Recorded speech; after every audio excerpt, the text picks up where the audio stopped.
Be a yogi. That is the topic for today. To whom it is said, that's the thing. Perhaps not to us, because by thinking of yogi, generally it comes that those who meditate quite long time and have matted hair and perhaps have big gong silvering in their ears, those are the yogis living in the Himalayas. That idea comes to us. But Sri Krishna says in the Gita to Arjuna, be a yogi. And through Arjuna he says to every one of us, be a yogi. It is as if husband says to his wife, be a yogi. Wife says to her husband, try to be a yogi. Even children are said, be a yogi. So everyone can become a yogi. So yogi, this word, comes from the Sanskrit root yuj. Yuj is like yoke in English. Yoke means to join. So yoga is to join. What to join? Join the individual self with the Supreme Self. Join our smallness with the greaterness. To become transformed, that is the purpose of yoga. From a small person, you become a great person. From a narrow-minded person, you become a broad-minded person. From one identity with a human being, you start identifying yourself with the Supreme Being. So that all is the word yoga contains in it. Yoga. And yogi is one who strives to be united. Swami Vivekananda was coming to the West in 1893. After going to Sri Lanka, his ship came to China. And he got down at Canton and wanted to see the place, got hold of an interpreter, and he showed, take me to a monastery in Canton. So, interpreter said it's very difficult to go inside the monastery. They won't allow any outside persons, particularly not the foreigners. And Swamiji was specially dressed, but he said, there were a few other people also, let's go and see and let's talk with them. If they allow, we'll go, otherwise we'll come back.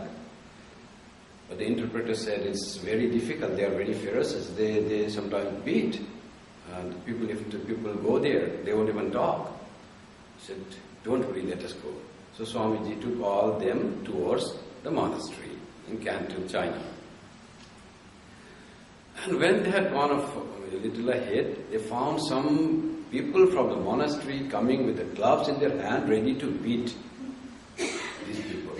So all those who had gone with Swami, they fled away to save their lives. Swamiji saw his interpreter also was going away. Then he caught up the interpreter and said, before you leave, say me what the term in Chinese for Cantonese for yogi. The Swamiji wanted to he got, and he said something. Then Swamiji was going, people all fled away. Then those persons from the monastery came running towards Swami Vivekananda.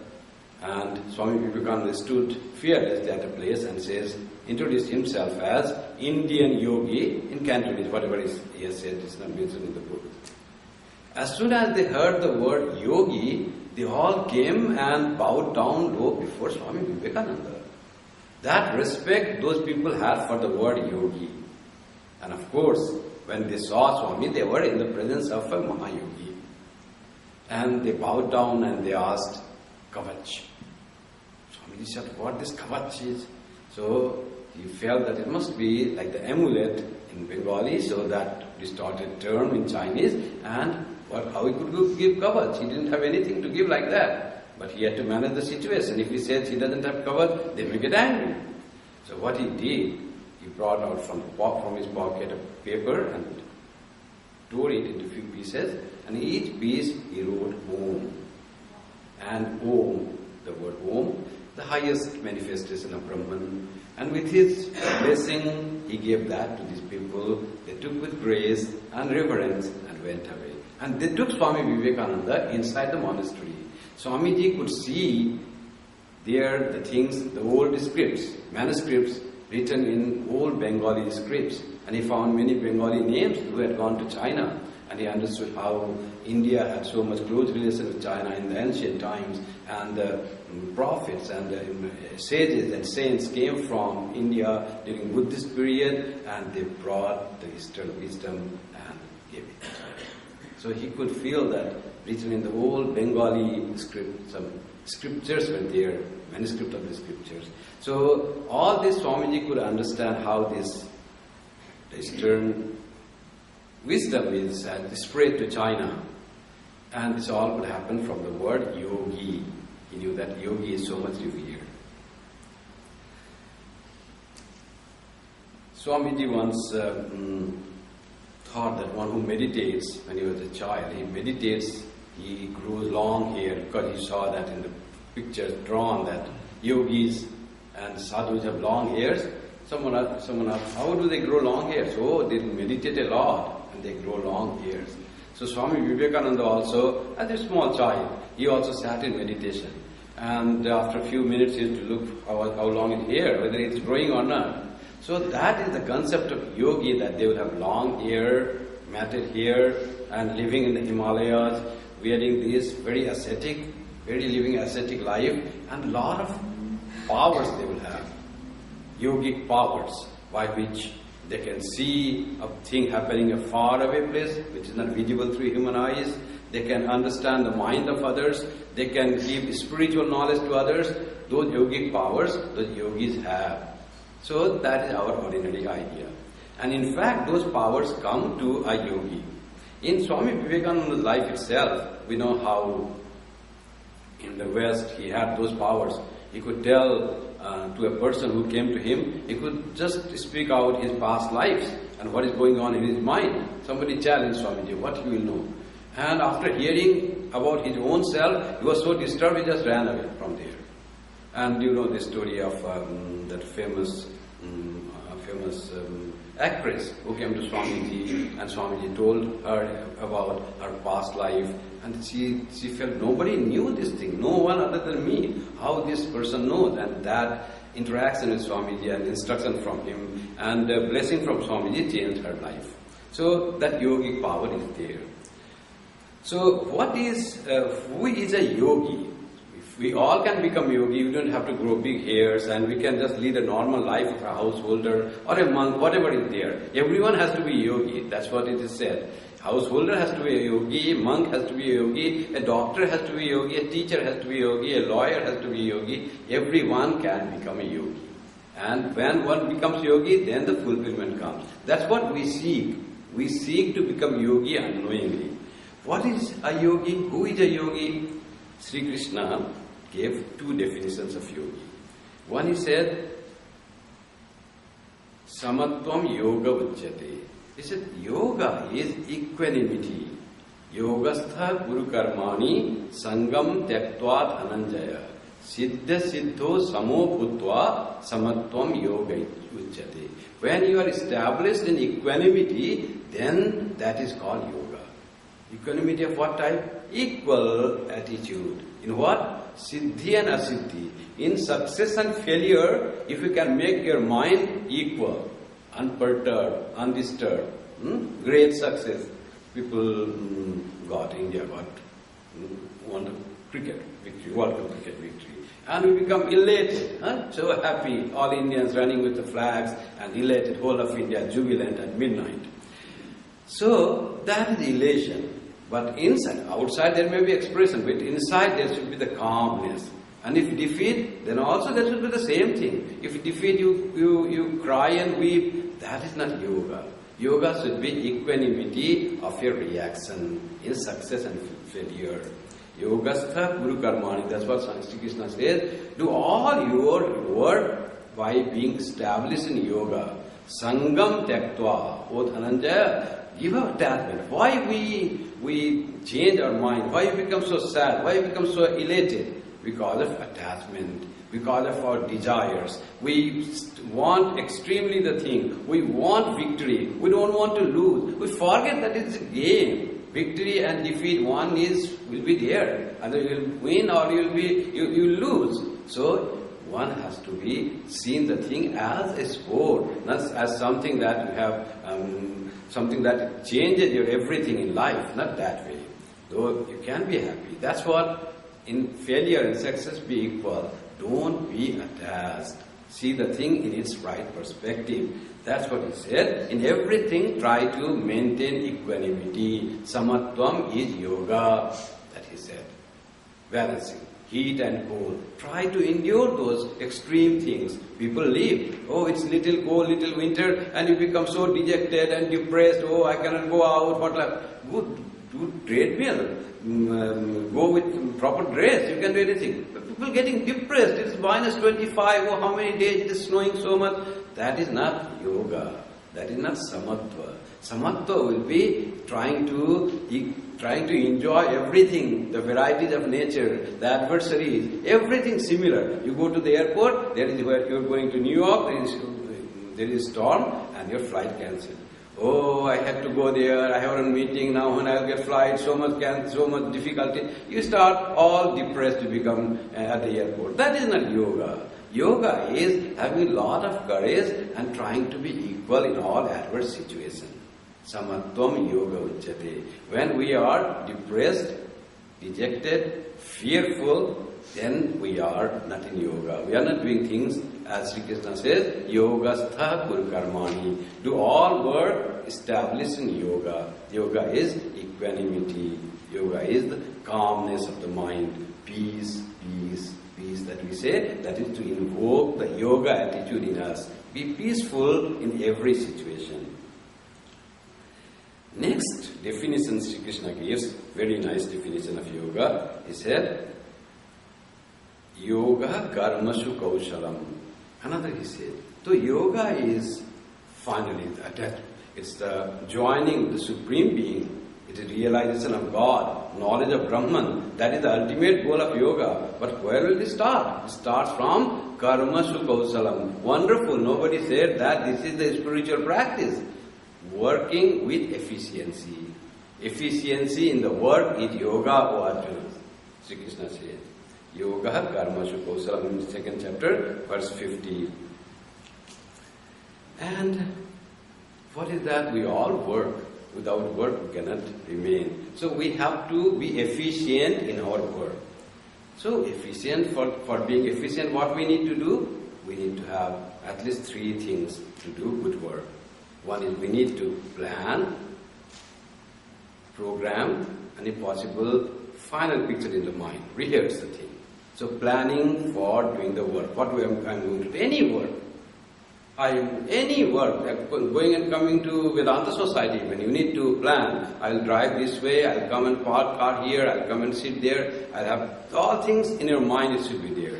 Planning and programming. Then you can find, I have to sit there for 1 hour at least. You don't have plan, you come and you want to listen to the lecture. After 10 minutes you say, oh, you didn't plan, you were not prepared. 10 minutes, oh, I had forgotten that, I want to do that, so this thing I have to speak to him. You go out and start calling on cell phone. So that is not yoga. That is planning is not done. You are not prepared. So preparing for the work.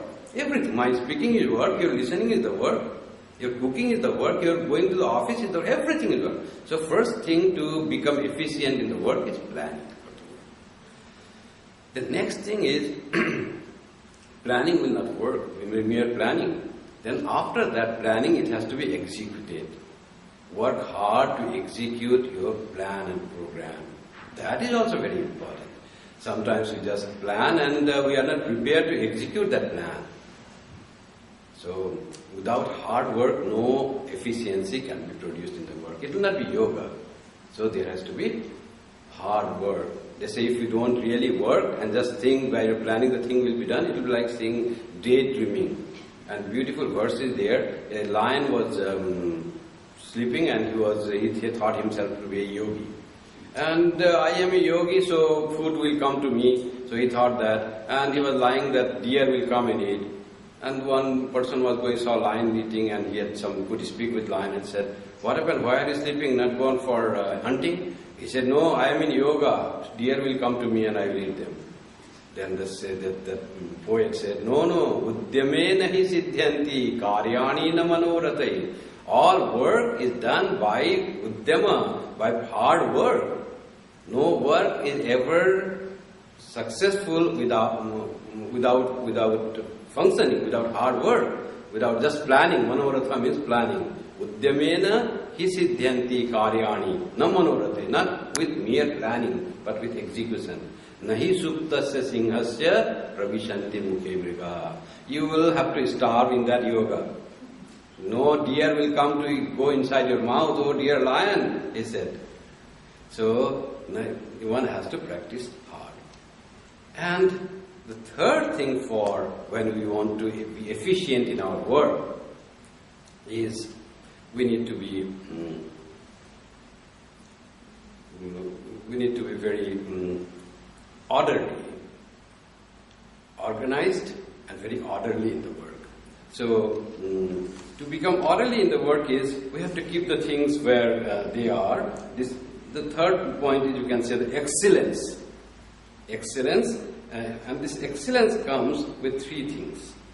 Excellence in the work comes with three things. One is, you work very cleanly. Whatever you work, it should be neat and clean. Without neatness, work will not be done properly. There will be no yoga. Neatness and cleanliness are very important. Cleanliness is God, some Mahatma Gandhi said. And we are, as Indians, they say, are very yet to develop the habit of cleanliness. Why to say Indians? We come, those which were not yoga. We see so many things littered on the road when you come to this place. These are not all Indians doing. So any person who is not established in yoga can do this, disturb the environment by not keeping the place clean. Whether his house, his road, his place, his path, anything. When we do something which is not clean, that is deviating from yoga. Yoga's third point, being excellence, is has to be cleanliness, shaucham. They say that without cleanliness, even you will not be prosperous. To attain the prosperity, you have to be clean. There is a beautiful verse in scriptures. It says, "Uchelinam danta malopadharinam mahashanam nishthura vakya vashinam suryodaye cha astamaye cha shayinam jahati lakshmi rapi chakradharinam." It means one who doesn't clean his face, doesn't clean his mouth, to that type of person, mahashanam, eats a lot, mahashanam, nishthura vakya vashinam, and he speaks very harsh words. These are anti-yoga thing. Means anti-prosperity earning thing, not even yoga. Nishthura vakya vashinam. He doesn't or she doesn't care to speak. Other person may get hurt by what you are saying. Be careful to speak in such a way that you don't hurt others. So that person, Suryo dayecha astamayecha sayinam, and very lazy type. First, not concerned for others' feelings, and then very lazy. Suryo dayecha astamayecha sayinam. One who sleeps after sunrise and before sunset. So lazy type person. So what happens to them about Lakshmi? Jahati Lakshmi api chakradharinam. To those person, Lakshmi will give. Even if that person is Chakradhari, even that person is Vishnu, even Vishnu is like that, Lakshmi will divorce. That it says. So, neatness and cleanliness, without that there is no prosperity. And with yoga will come the prosperity. That's there. The second thing is, I said, orderliness. Keeping everything in specific place. Doing the thing perfectly. That's the orderliness. Sri Ramakrishna always used to emphasize that. Keep the things in such a way, in such place, where if we need, even without light, we could get at that thing. He was very particular in keeping the things in perfect order, in orderliness. And the third is doing the things with aesthetic sense, with beauty in it, with a better looking thing. Swami Madhavananda ji asked someone to put stamp on the letters. And when Swami came, he was very efficient, very expert, and he had less time. So he put the stamps and went away. Then Swami Madhavanji called that person and said, "Did you do the work?" He said, "Yes, Swamiji, I put all the postage stamps on the envelopes." He said, "This is the thing you have done?" He said, "Yes, Swamiji, I have done." "But you have not done properly. I put the Swami there in the corner, on the right hand corner. But you see, your stamp is not put straight. It is not put with full attention. So it is not properly done." So that was lack of yoga. So yoga, to become the work efficient, one has to do everything with neatness, orderliness, and with aesthetic sense or beauty in it. So one Swamiji was giving a talk and he said, cleaning, arranging and decorating the things. Your house, your room, your clothes, everything should be neat, orderly and good looking. Everything should be in that way. By that comes the, efficiency in work. But this efficiency in work is the two kinds of efficiency. One is productive efficiency, another is spiritual efficiency. So when we work strong work, lot of production, and we get honor in the office, and many years we earn a lot of money, you get raised. But after you retire, what you really got from the work? What your life really gave you? So you are very efficient in your work. You produced a lot, you got a lot of praise. But what changes it made to you?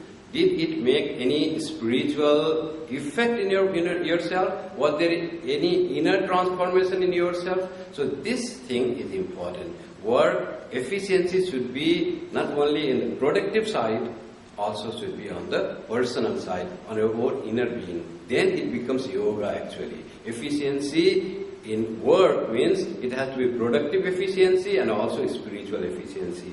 Every work we do has to make some change within us. So how will that be done? When we work for our office, our factory, our clients, how are we going to change ourselves? First, we have to treat others and work as a service to God. Something we have to bring God in that. Or you have to feel oneness with the people. If you don't want to bring God, just try to feel that you are serving your own person. So there must be a lot of love in our work. Every step that we perform should be done with lot of love. And that love will make the work, external work efficient, and our inner growth also very nicely done. Without external efficiency in the productive efficiency, there will be no prosperity. They say that when we want to get passed in the exam, so we believe that there is a deity which is responsible for giving us knowledge. So what we do, we give the photograph in one day in a year or a statue and do all the worship with all flowers and sandal paste and bhoga. And after that, no study doing, no hard work doing. So that will not make us prosper. That will not give us success. Success will be God only by performing the work with efficiency, with hard work only it will do. Similar with if you want to earn money, Lakshmi is okay, but if only you worship Lakshmi and don't do hard work, then there will be no prosperity. So hard work, Lakshmi can be worshipped with the hard work. That will be very good. Worship Saraswati, worship with hard work. That will be very good. But only worshipping Saraswati will not be good. So, when in a beautiful verse, Sri Krishna says that tapasvibhyo dhiko yogi jnanibhyopi matodhika karmibhyascha dhiko yogi tasmad yogi bhava Arjuna. We'll say yogi bhava Arjuna. Arjuna, be a yogi. Why yogi? Because yogi is superior. Superior to what? Karmibhyascha dhiko yogi. Yogi is superior to a karmi, one who works with attachment. Yogi is superior to that. Yogi is the one who wants to work efficiently in productive and also wants to transform his own self. That is a yogi. that yogi bhava, be a yogi. Sri Krishna said this thing. And Swami Ranganathanandi says that Sri Krishna as if whispers in the ears of everyone, be a yogi. To a child he says, be a yogi. Do work with love for others and with perfection and also for your own transformation. This very thing Swami Vivekananda, he brought into Ramakrishna mission. So instead of saying yogi bhava of Sri Krishna, he said atmano mokshartham jagadhitaya cha. Both things, for the good of the world, efficiency in the work, and also for your own good. Then only it can be the complete work. Then only there can be fulfillment. Otherwise, hard work done, lot of things achieved in life, but there is no fulfillment. That feeling that as if I didn't get anything in life. Unless you yourself get something inward, deep into spiritual awareness, something, then the thing, external achievement count nothing in life. So, atmana mokshartham jagadhitaya cha. With attempting to do your own good, also doing good to the world. That is the goal of human life. That is to become a yogi. That's what Sri Krishna said, be a yogi. Sri Ramakrishna also said, you want to meditate? One whom you meditate with closed eyes, you want to see God. That very God has to be seen with open eyes while you work.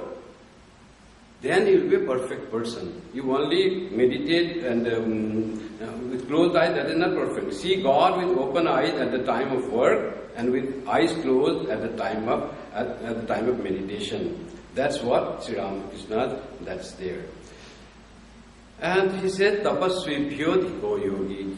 So those who do austerities, the yogi is superior to them. So austerity, there are many kinds. Suppose say one keeps fasting.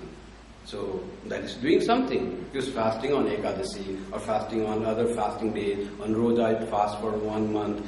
But yogi is superior to that, he said. Fasting has some effect. It will clean your body, it will make you practice little control of the palate. That will be there. But real growth will come through yoga. Asceticism, Buddha practiced a lot. And he said, you will attain the supreme by the practice of asceticism. 6 years he practiced this hard tapasya. And then he found that he had become so weak. He himself said, I went to touch my belly and I touched my backbone. Means belly and backbone has become one. He got up after meditation, he fell down. Then he realized, oh, I am going to die without achieving the highest nirvana. So that is useless. Then he took Madhya Pantha and he said, Madhyama Pratipada, middle path, that is the thing needed in life to do. Sri Krishna had said before that, Buddha must have read the Gita, and there is no reference. Buddha doesn't refer to Gita or Upanishad. In the Gita, even before Buddha, it was said, you must do yuktahara viharasya, yukta chestasya karmasu, yukta swapna vabodhasya, yogo bhavati dukkhaha. You will attain yoga by becoming moderate in every action that you do. Yukta ahara vihara. Be moderate in eating and also vihara in recreation. You should perform recreation also. Be moderate. Do everything in the world that you do, be moderate. Moderate in eating, moderate in recreation. Yukta ahara viharasya, yukta karmasya chestasu. And you should work, but moderate. Sometimes you have to work very hard. 10 hours, that's okay. Don't have always doing for overtime you get and every day doing 18 hours of work day after day. Then your body will fail. You will not be united to God. You will not be performing your yoga. 1 day, 2 days, work demand, that's fine. But basic things should be, you should be moderate in your work. Yukta ahara viharasya, yukta chestasya karmasya. You should be very moderate in your work. Yukta swapna vabodhasya. Then we should sleep or not? Yes, you should sleep. You should be moderate in sleeping. 6 hours, that's generally for general people. So, that's what Sri Krishna said. Yes, you should sleep on time. That's very important. You don't have to do mala japam every time to become a yogi. So, sleep on time. Be moderate in sleep. Avabodhasya. And also, moderate in waking up. Waking up time, you should be moderate in work. Then what will happen? Yogo bhavati dukkhaha. You will become a yogi, you will attain yoga. And what will happen by attending yoga, by doing things in moderation? Then dukkha, your all miseries that you experience through your work, through your overwork, oversleep, overwaking, that all will go, you'll attain inner peace and all your miseries will go. Yoga will take away miseries. Yogo bhavati dukkha. That's what Sri Krishna has said, and that's what Buddha echoed, madhyama pratipada, madhya pantha, and that he said. So yoga says that when Sri Krishna says be a yogi, he means do good work, help people, serve people, bring happiness and cheer to one and all, develop peace of mind and strong detachment. Without strong detachment, there is no peace of mind. And for that, you need to work for thinking and keeping others in the central stage of your work. Swami Vivekananda gave lectures on practical Vedanta. His practical Vedanta is all this. Be a yogi, yogi bhava. He said that your Vedanta will be practical when you produce it in your life. And that is for everyone. You don't have to withdraw from your work. You don't have to change your lifestyle. You don't have to do something what you are not doing. Just be moderate in the work and do for the sake of, if you are a devoted temperament, do it for the sake of God, your Ishta. If you are of a yogi temperament, if you are a worker temperament, do it for the good of others. If you are meditative person, do it for controlling your mind. And then it becomes yoga. And that yoga can be done by everyone. And Sri Krishna said, when you are able to work for others, he said, if you can bring devotion to yoga, then it will be final. Then he said, you should bring me in when you perform the work. Bhoktaram yajna tapasam sarva loka maheshwaram suridham sarva bhutanam jnatva mam shantim richati. How will you get peace? You will get peace by trying to understand my nature as the Supreme Being. I am the Bhoktaram yajna tapasam. I am the one who accepts the fruits of all your yajna, whatever you perform, all your austerities, whatever hardship you take, that I am the Bhoktaram. And Sarva Loka Maheshwaram. I am the Supreme Lord of whole world. Sarva Loka Maheshwaram. Suridam Sarva Bhutanam. I am the Lord, I take all your yajna and tapas. Then what is my relation with you? The devotee asks. Suridam Sarva Bhutanam. I am the friend to all beings. So I wish good of everyone. That I do. If we know that, Yadvamam, you know this like, you know thus me, then you will attain peace, Shanti Vrichati. So God has to be thought of as our most dear friend. One who always keeps an eye on us and who is always ready to give us and guide us. He is our good friend, Suridam. Why? Without trying anything, but he does good to us. And he is the ultimate goal of whatever we perform. Yajna and tapas, and he is the Supreme Lord who controls the whole creation. That is God. So if we understand God in this way, then we will have Shanti, peace. So bringing God in every action we do, that makes yoga. And the Gita is like Yoga Shastra in the Gita is said. 80 times they say is the word yoga and you derived from yoga like yogi coming in the Gita 80 times. And Gita is called Brahma Vidya and Yoga Shastra. It gives the knowledge of Brahman, for that it is. And how to attain Brahman, that is Yoga Shastra. What we need to do Brahman, that is explained in the Gita. At the end of the Gita, Sanjay says that Yatra Yogeshwara Krishno, Yatra Partho Dhanutara. That at the end also that the word yoga comes. Where there is the spirit of Sri Krishna. Who is Sri Krishna? Lord of Yoga, who has attained yoga, who does all the good to the world, but unattached, unaffected, but looking that everything is done properly, justifiably, honestly, and everything should come in proper time and place. Like that he worked throughout his life, but yet unattached for anything in the world. That was Yogeshwara, Lord of the yoga. An ideal yogi is Sri Krishna. And Yatra Yogeshwara Krishna, Yatra Partho Dhanurdhara. Partha is one who is very intelligent, brave, and it's sometimes confused, but after that ready to listen to what his guru and guide says. He wants to be guided by Sri Krishna. Do whatever you say to me, I'll follow that. That is the spirit of Arjuna. Wherever there is the spirit of Arjuna and the spirit of Krishna, Yatra Partho Dhanurdhara, Tatra Shrir Vijayo Bhuti Dhruva Niti. There will be four things. Wherever there is the spirit of being guided by the teacher, and that wonderful teacher, both are there. There will be Tatra Shri, there will be prosperity, there will be Vijaya, victory, will be victorious in the battle of life. We all are in that situation. Then there will be Bhuti, there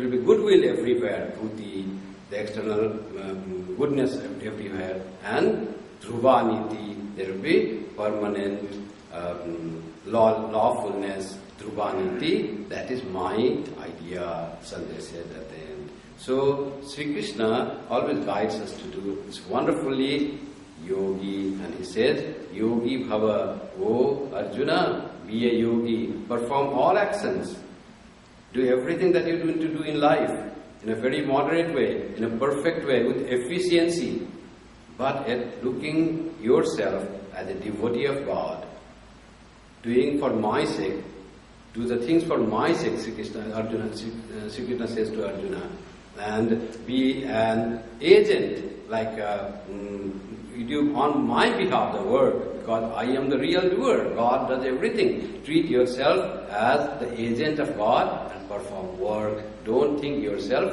as the doer. That's what Sri Krishna said. And then you will be free from all sufferings that a man in ignorance often tends to get while he lives and works in the world. Work with the spirit of yoga, yogi bhava. Be a yogi. Everyone can be yogi. A small child, he can be yogi. Housewife can be yogi. Working man can be yogi. A monk can be yogi. Householder can be yogi. Everyone needs to be a yogi. That is, unattached to the world, devoted to God, doing good to everyone.